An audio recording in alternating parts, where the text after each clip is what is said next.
Yes, we are live now. Hello, everyone. Welcome to the 28th episode of Let's Talk Inclusion. My name is Manobina Chakraborty. I'm an inclusive education consultant based in India and the founder of the global inclusion platform IEP Inclusion. Let's Talk Inclusion was suspended for the last 2 weeks because of the very grim COVID situation in my country. But we have realized that the parents of children and young people with additional needs have become much more helpless now than ever before. Schools and support services are not going to open in India anytime soon. So we are back again with the tips and tricks of making individualized education plan IEP to help parents who are compelled to homeschool their children because of the pandemic. And my guests today are Ms. Caroline Hill from the UK and Ms. Rashda Yasmine from the UAE. Hi, Caroline. Hi, Manobina. How are you? I'm doing okay, thank you. Hello, Rashda. Hello, Ms. Welcome to welcome to Let's Talk Inclusion. Thank you. Before we start today's discussion, may I request my esteemed guests to tell our audience about their inspiring lives and work, please. Caroline, could you start, please? So, hi, I'm Caroline. I'm from the UK. I have been working with special educational needs since 1997. I've been very honoured to work in an array of schools from 0 to 25 and supported a lot of SEN through that. I do a lot of tuition at the moment, and I'm also writing intervention programs for literacy and speech and language. I've just started my own business as well, Crab Consultancy, which is around literacy and tuition, and also supporting parents and young people who have SEN. So this is a really good platform. Thank you, Manobina, for inviting me on again. Thank you very much, Caroline, for being my guest for the second time. I remember you came to this show in January, right? That's correct. Yeah, I think so. Thank you very much. Now, Rashda, could you please tell us about your life and work? Yes, first of all, thank you so much. I'm so grateful, for that I'm here to share my ideas about homeschooling and IEP. And this is the need of this hour. It's very important right now. And yes, I am a special educator and a SENCO. I'm having 8 years of experience.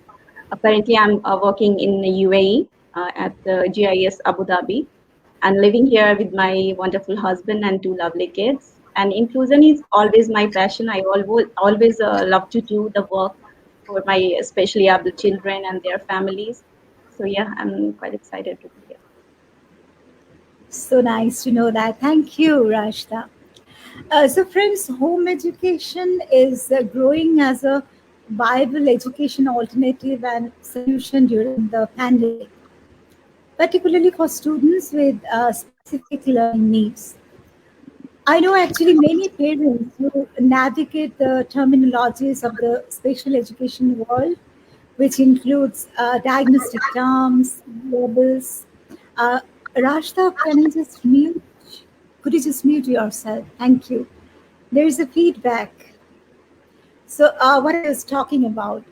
Um, yes, I personally know many families, many parents who navigate the terminologies of the special education world, which includes diagnostic terms, labels, and acronyms. And with the help of online materials, they make child-specific educational plans at home. So one terminology is very common, that is IEP, individualized education plan or program. Now I will come to you, Caroline. What is IEP in your part of the world? I mean, what are the common practices there? So for our individual education program, it's that personalisation for each child. So what it does is it identifies the need, it identifies the gap that they need to fill, and it gives strategies to enable you to meet that need in a slightly different way than just sitting and reading text and answering questions, shall we say. Yes, yes, yes. Yeah, I got it. Now, Rashda, do you have the same system in place in Abu Dhabi? Yes, kind of similar. We are following EDIC regulation here. And based on the parent and teachers' feedback, the SEN educators are doing one-on-one observation, and based on the assessment report, we follow the same certain kind of provision map, and based on that IP surveys. So yeah, that's Okay, similar kind. okay, okay. Our IEP is very common in all the mainstream schools in the UAE. Yes, there are That, some, like, we following a process and monitoring process are kind different, but the structured and the kind of a flow chart is similar to almost all the schools. okay. Actually, in mainstream schools in India, implementing IEP cannot be considered as a common practice. Yes, in Yes. special educational schools and centers, IEP serves as a document that provides detailed information about how students' need will best be met by the school. Of course, the document is prepared based on all the WH questions. What is to be done, and when will the services be given? Who will deliver and implement the services? Where will services occur, and how long? The duration. Oh, yeah. So now actually I would like to know from both of you, what do you think should be the components of IEP? Caroline, could you start, please? Oh, thank you for letting me start.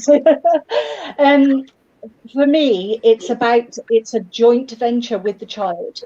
It's really important to make sure that they're involved. And when you're planning these things, it's about what they would also like to achieve.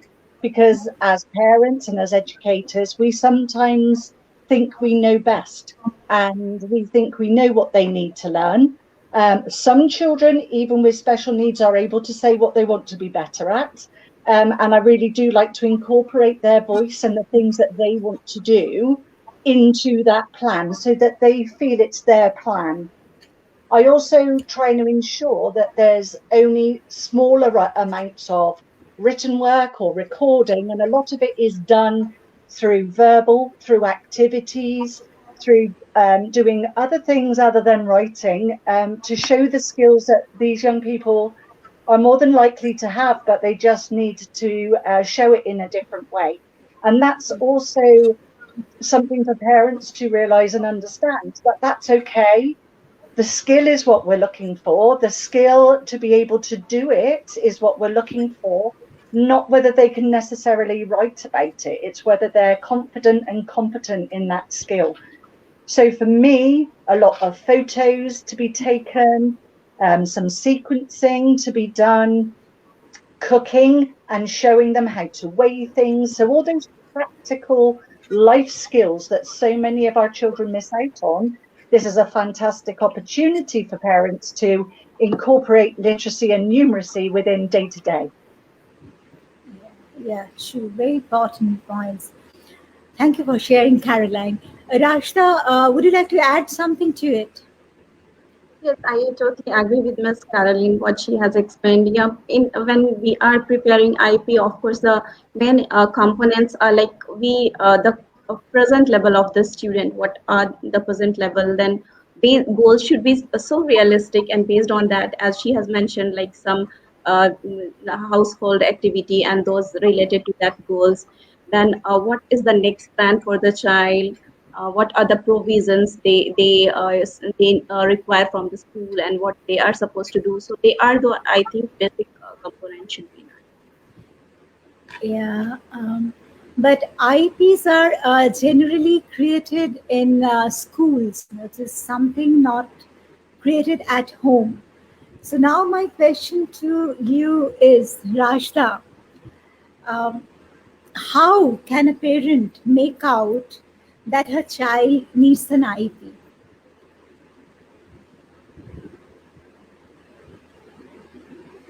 But not everybody needs an IEP. You are mute. Not everybody needs an IEP. So how Actually, can a parent make out that her child needs an IEP? yeah. Yeah, exactly. When the child is just facing some minor kind of issues, and with the support, additional support from the parent and teachers, things are going fine. So yeah, definitely that moment you don't need IEP. But yeah, if your child is having some concern that he's struggling in school and some very visible and prominent kind of issues that need to be addressed with the help of IEP, yes, you need IEP at that moment. But that should be based on some assessment, records or assessment data, and when you're planning it, you need one professional to be designed it, or at least to support you. So what at home also you can create it as a rather a service plan, but take help from expert. It's always recommended. Yes. And Caroline, what is your opinion about it? Sorry, I was jumping in then. Sorry. I totally agree, but it's also about it's almost having a plan for the whole family and having a record of what you've done during the day and having a comment. I did have some lovely visuals, but as you know, we've had quite a bit of technical difficulties this afternoon. So, Marabina, if that's okay, I can send that to you separately for some of your listeners if they're interested, just to give Yeah. some examples of making the plan, trying not to panic, the outcomes that you might want to see, the things that have happened and what you've observed. Observations with young people are so powerful. You can pick Yeah. up so much with their take up time, how long they've taken to process some information. You can use timed things when they're doing a task to see how well they've completed it. And you can see if you've made that record every day, whether they've improved. And so if it's difficult for them and you're not quite sure what they need, if you've got a little plan, or even just writing it in a diary to say, today this is what we did and this is what they found difficult, that is excellent evidence, really strong evidence to help schools support the parents at home. Yeah, very much so, very much so. Thank you. And I would like to add here that this document can be used as a blueprint of a child's success with her Uh, home education plan. It can be a great way to keep the parent focused on the child's academic needs and goals, as well as prioritize their important interventions, services that the child might need. And Caroline, I will come to you once again. Could you please guide us with the tips and tricks of designing an IEP that can be followed, especially at home? okay, so what I would say to you is start with the day, what you need and what you want, and where you think these young people are. So if they're good readers, encourage that reading. So what I would say is, what are they good at first? Where can we celebrate these young people's gifts so that they can show us that side of things right at the beginning? It also brings the information from the backs of their heads to the forward part of their brain, which makes them ready to learn and they makes them more interested and motivated. If you can be with the young person 6 hours on in front of a screen independently is not healthy for anybody. So think about timed tasks. If you choose 10 minutes, 15 minutes, 20 minutes, give it a go, write it down, see how it went. And then you can tweak and change, because that's what schools do. They come up with an idea, they give it a go. If it works, they continue. And if it doesn't, they change it and say, right, let's try something new. But it's to be celebrated. If the young person is giving 100% of what they are able to do, please don't expect even more for 6 hours in a day, because they can't manage it. in a school day, they have social interaction time. So please build that into your IEP. They have time to have a snack and a drink. Build that into your IEP. They have time to go out to play and be and do whatever they wish to do. In COVID, that's quite tricky. If you're lucky to have a garden, that's fabulous. Go out and let them be who they are. Mental health and well-being is so important, especially when we don't know the impact of our young people's mental health and everything that's happening with COVID and the impact that that's having. So what I would do is I would sit down and I would do a timed day. It doesn't have to stick to it rigidly, but what it does is it shows a plan of what needs to happen during the time that you have with your child, your son, your daughter. And so that way it's planned and it's not going to necessarily go as peak tong as trying to peak tong, sorry, in England means it's all gone terribly wrong and everything's not quite done as planned. So, but that doesn't matter. Just write your comments. And so therefore, when you're building it, you've got your strengths, you've got their weaknesses, and you've got a little just three targets of what you would like for them to improve on over the next 2 weeks. So say, for example, they will only do seated work for 5 minutes. That's fine. That's absolutely fine. So the next day you try 5 minutes and 10 seconds and see if they can do that. But encourage them along the way. This is very easily said, but not so easy to do when parents feel really pressured to do everything else. And they may have 2 or 3 other children at home that they are trying to support. So if everybody has their own little plan, it's a lot easier because they've got something to visually look at. Visuals are so important because it helps young people to see and make the connection of the expectation. Because a lot of our young people with SEN aren't able to hold that information as a neurotypical person can. So to have it in front of them, they are less likely to be fearful and not want to do it because it's very structured and it's in place. If it's colourful, that's really important too, because it draws them in to, I want to achieve this. And if there's a reward at the end, perhaps mum or dad are working or both parents are working, but they're making up little minutes during the week to say you can have half an hour purely with mum or purely with dad or with your family to enjoy if you've got these rewards. And I just think that positivity is so important because these young people are so resilient with everything that's going on. And if we can teach them as well, they're going to be absolutely fine through this pandemic. It's very, very important situations. Thank you, Caroline. I'm sure you have plenty of parents asking for homeschooling tips in your craft consultancy. Yes, indeed. Yes. And again, it's the give them something structured, make a little plan if you can, because it's very easy to jump and that inconsistency doesn't always help. So I would rather somebody did 5 minutes of reading every day at 9 o'clock in the morning than trying to sit down at bedtime at 6 o'clock and do an hour because you haven't done any reading that week. So little and often, research says, has a bigger impact. If you can only give that hour, then obviously it's the hour. But if you can, it's little and often. And don't forget to give them that extra time. They shouldn't be on a screen for 6 hours.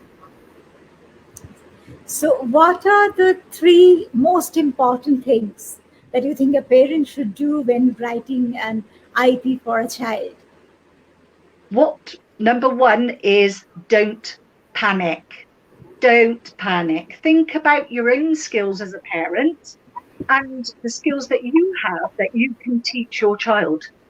Because education and learning is just that, learning things that we don't yet know how to do. So For me, I have learnt over the pandemic.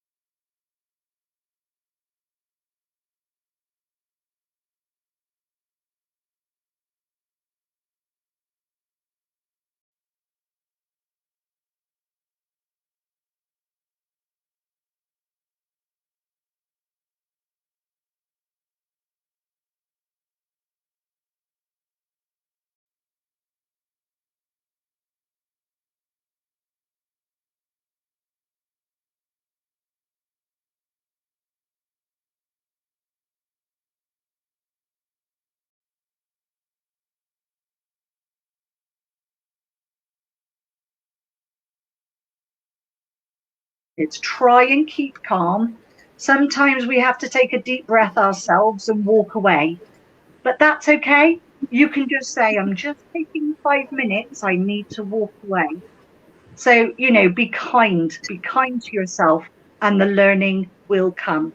If you can do some numeracy and some literacy, even if it's reading the back of a packet of rice or some vegetables or anything that they might be snacking on during the day, some fruit perhaps, that is part of literacy. That is part of learning. So don't feel that it's all has to be academics, because it really, really doesn't. Very true. Thank you very much, Caroline. And Rashda, now I will come to you. What is your opinion about it? Yes, exactly what Miss Caroline has said. Like they need this all, and a part of this, what I feel, the parents should be very clear about what is the present level of their child. They should not refer that child is in grade 3. They should rather think about the what basic thing that require for their children. And a part of the academic, the other areas like sensory needs or other communication needs that need to be addressed, and the resources should be customized as per the child's need, and that should be handy, and with the support of some experts. Sure. Yeah. Yes, So, yes. Yes, Caroline. sorry, I was just going to give some ideas of some things that you could do, because sometimes parents get a bit worried about that. So for me, if you've got something that you can write on, whether you're on the pavement or whether you've got paper and pen that you can make little flashcards with, just putting them in and around the garden or in the home, and make it like a treasure hunt. That's a really good way of them getting some exercise, making it through play, but also helping them with that repetition.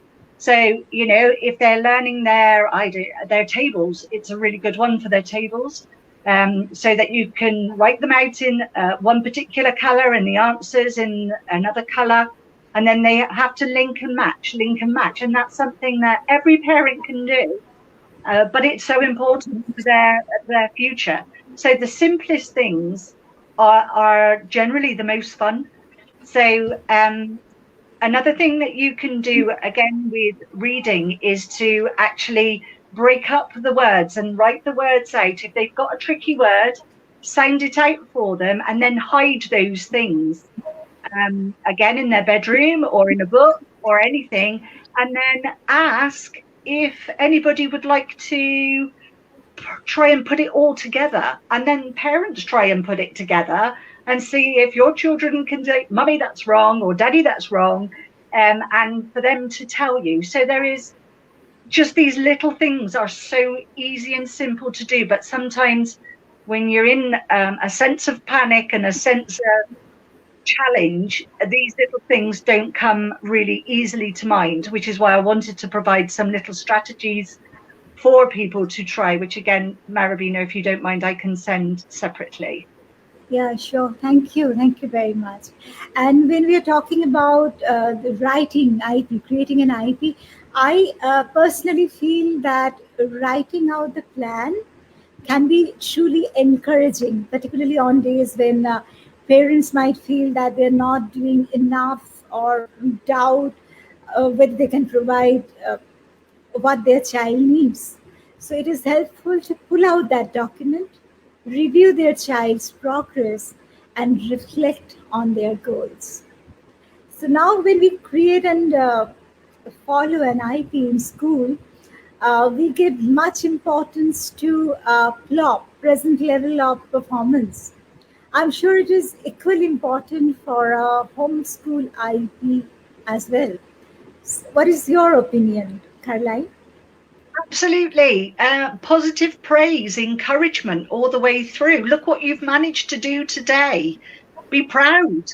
You know, young people try so very, very hard. And some of our special needs children are the ones who try the hardest and still sometimes do not manage. So, you know, it's about language for me. You may not have managed this yet. That's not to say you can't do it. What it's actually saying is, let's give it another go. But that's fine, because there are all things that we cannot manage.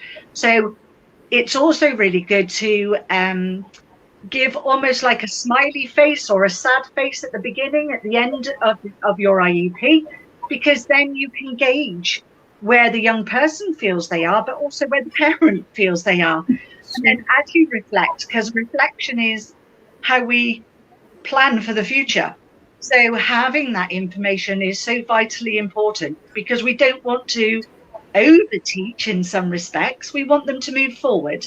So absolutely encourage, but say, we're going to need to practice that again and make a note of it. Sure. Exactly. Rashda, would you like to add something to it? Yes, Ms. Manobina. Yes, when we talk about the parent inputs, of course, it's so important, because when we are creating a realistic goals without parents' inputs, it's totally impossible. Because there are some observations what parent used to share. It's very important for preparing an IEP and realistic goals, because it's so many times it's certainly defined that what time child gets any kind of meltdown, it is there, or the frequency of the behavior, or at certain time what are the incidents. So yeah, these inputs are very helpful while we are making the realistic goals for child improvement. Thank you very much, Rashda and Caroline. And we have received quite a few questions in the comment section. So one of them was, is there any goal bank available on the internet? So, Sorry, could you Rashda, say that again, Manobina? Sorry. is there any goal bank available? Goal bank. Is that sort of a list of strategies, that type of thing? Yes. Yes, I think there are various kind of examples are available. Yes, Rashda, you want to say something? Yes, there are certain samples of IEP goals are available over a website, and even we do refer sometime to see more prominent kind of goals. But it's not always like we just take those goals, we customize it so the parent can customize as per the child's need, and they can choose very wisely like which goals are exactly defining and needed for their child. And So you have sent me some goals as well. yes, Ms. And Manobina, I have shared with you. So see if we can yes, share with the parents. yeah. Do you know do you remember the website you got it from? Yeah, it's Red on something. It's named Redmond. Yeah, Redmond websites. They have Okay, various kinds. you want me to show that to the audience? Just a minute. Let me just try to You can share share. the Drive link. Everything is there on Drive. What parent can need. Even I Okay, can add later on also a few more I will resources. do that. I will definitely do that. Chrome Lisa, tab Yes, Miss and Caroline. sorry, I apologise for interrupting. I was thinking that the Education Endowment Foundation, the EEF, they Yes. have some really good information on there, and it's very easy and simple to read and understand. So I would recommend that website really highly. okay. Can you see this goal bank? Yes. IEP goals and objective bank. Rashda sent me this. So we have that content area: English, functional academics, independent living, mathematics, mathematics readiness, motor, recreation and leisure, self management and daily living, social emotional, speech and language, study skills, vocational and career education, and suppose self management and daily skills. So it is, I will share this. I will share this with the audience. Maybe I will share the link here in the comment section later on, and it will be available for everybody. Is that all right, Rashda? Yes, thank you so much. Okay. And then we had one more question. Hello, is there any specific component that should be kept in mind while designing IEP for ADHD child? Yes. For me, it would be focus on what they're good at, find their interest and build their IEP around that. Find out ADHD, what I class as hunter-gatherers. So they are on their feet all the time, they love activities, they particularly like things that involve outside and climbing trees and being really active.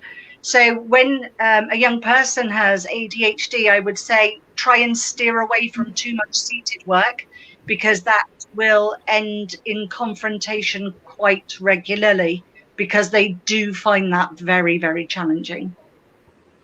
Okay, thank you. There is one more question. Can you show some sample IEPs with examples from specific learning disabilities? Yes, of course, we can show, and Rashda has created some of the IEPs, and the link is with me. I can share that link with all of you. In case you want to show them now, Rashda, I can share my screen and show the IEPs to the audience. Whatever you say. I think it's pretty simple. If the parents will get those a link, they can understand it. Right. It's every domain wise, everything is explained.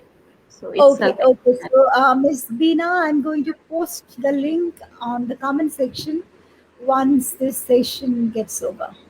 I think it's okay with you. Okay, so now the next question is there any online course available for IEP writing? And we have a similar question from another person. Would like to attend an online course for the same if available. Now it's up to you, Caroline and Rashda, if you want to conduct a show. And yes, of course, we can plan something and we can have a course, a workshop for IP writing, and we can invite the audience, those who are participating in the conversation with us today. We can invite them. So that Exactly. can be done maybe, because I am not really aware of any course of IP writing in particular. There are courses for SEND courses available, online courses, and IEP writing can be a part of that particular course. But if someone wants to learn exclusively IP writing, then I think we can think it over, and we can let the interested people know about it. What do you think, Caroline? Is it Well, I okay? think that's a lovely idea. I think, IEP writing is something, I had some examples Yeah. for you. And maybe I will request Deborah Macmillan as well. She was also very interested in helping parents. So maybe we will do something in future, near future. Cherie Priya is also very keen on the IEP side of things and writes a lot. So I think between three of us, we'd be more than happy to provide that for your listeners. Yes, yes, we will. We will definitely do something about it. And thank you very much, Rashda and Caroline, and thank you very much to our uh, audience as well. They are so wholeheartedly participating in the conversation in this session today. And Yeah, so we were just I wanted to show some IEPs, but as Caroline said, I'm going to post the link in the comment section. So before we end today's session, any concluding remark, Rashda? Yes, this is what I feel. This is the need of this hour because we as an educator, I totally, I can understand the concern of parent, like how I'm also a parent, like what are the concern they are facing at home, and there are lack of support from everywhere, and they have to focus their child's learning thing, and a part of that additional abilities, additional needs as well. So yes, this, and it would be more practical, as you said, like if we are having some sessions, how to prepare IEP, how to provide activities, how to support in that, so it would be more useful for the parents. I feel as well. Thank you very much, Rashda and Caroline. Your concluding remark, please. I think online you can find strategies to support specific areas of need, and that can be very useful if you are lucky enough to have the internet to be able to look at those types of things, because you can then build them in and realize that they're not a magic wand. Nobody has a magic wand. This is all about knowing the young person. And the more you know your child, the more likely you are that they're going to get that buy-in, because they'll want to please you. Nobody has that magic wand, like I said. Nobody, ran out of fairy dust and all the rest of it. So just be kind, understand where those young people are starting from. You may be a really good reader that read every book known to man by the age of 13. Your young person might not be one of those. Find out. Take that time and think, right, that's how long it took them, and that's okay. The more you know your young person, the easier it is to meet those needs. Thank you very much, Caroline. Thanks very much for your input and suggestions and advice. And thanks a lot, Rashda, for your kind help, your time, your support, and your uh, Google Drive link. And I look forward to collaborating with both of you again soon. And to my viewers, thank you for your support as well. I hope to come back next Friday, same time, fingers crossed, with two more experts on the 21st episode of Let's Talk Inclusion. Please keep an eye on our Facebook page for the announcements in this regard. And take care, all of you, and please keep India in your prayers. Thank you. Thanks a lot. Thank you, Rashda. Thank you, Caroline. Bye for now. Thank you so much. Thank you. Bye.